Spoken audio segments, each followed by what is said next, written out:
आजादी के सफर के आज के एपिसोड में हम बात करेंगे आचार्य विनोबा भावे की।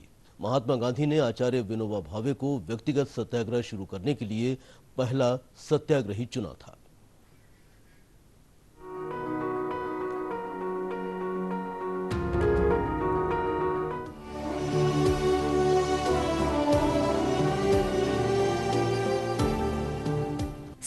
अक्टूबर 1940 को राष्ट्रपिता महात्मा गांधी ने आचार्य विनोबा भावे को व्यक्तिगत सत्याग्रह शुरू करने के लिए पहला सत्याग्रही चुना था। कहा जाता है कि यदि गोखले महात्मा गांधी के राजनीतिक गुरु थे, तो उनके आध्यात्मिक शिष्य आचार्य विनोबा भावे थे। गांधी जी ने भारत के लोगों की सहमति के बिना भारत को दूसरे विश्व युद्ध में धकेलने के ब्रिटिश औपनिवेशिक सरकार के विरोध के लिए व्यक्तिगत सत्याग्रह आंदोलन शुरू किया था। 15 मई 1941 तक 25,000 सत्याग्रही गिरफ्तार कर लिए गए। इससे पता चलता है कि स्वाधीनता आंदोलन के लिए लोग कितने प्रतिबद्ध थे।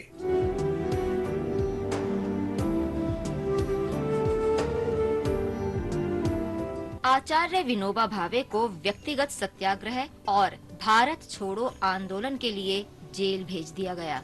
जेल में रहने के दौरान आचार्य विनोबा भावे ने अनेक पुस्तकें पढ़ी और 3 पुस्तकें लिखी। 9 जुलाई 1945 को विनोबा जेल से रिहा कर दिए गए और वो महाराष्ट्र के पवनार लौट गए, जहां उन्होंने गांधी जी के निर्देशों के अनुसार कार्य जारी रखा।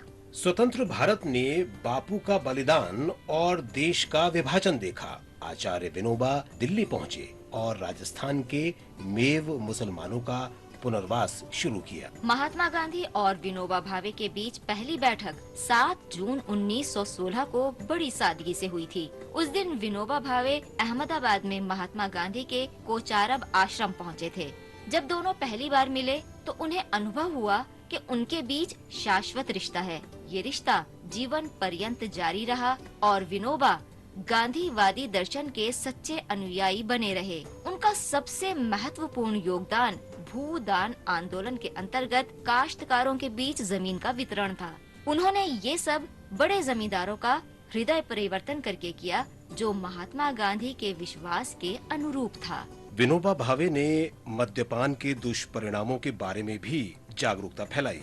जमीनी हकीकत पर मजबूती से डटे हुए आचार्य विनोबा ने भूदान की शांतिपूर्ण क्रांति के बारे में सोचा। पद यात्रा के दौरान विनोबा भावे के साथ रहे अंग्रेजी कवि लॉर्ड अल्फ्रेड टेनिसन के पौत्र हेलन टेनिसन ने अपनी पुस्तक द सेंट ऑन द मार्च में लिखा, संतों में भी त्याग करने के कारण थोड़ा बहुत स्वत्व गर्व रहता है, लेकिन विनोबा ने इनमें से किसी को भी खुद पर हावी नहीं होने दिया और उन्होंने कभी किसी से अपना अनुकरण करने के लिए नहीं कहा।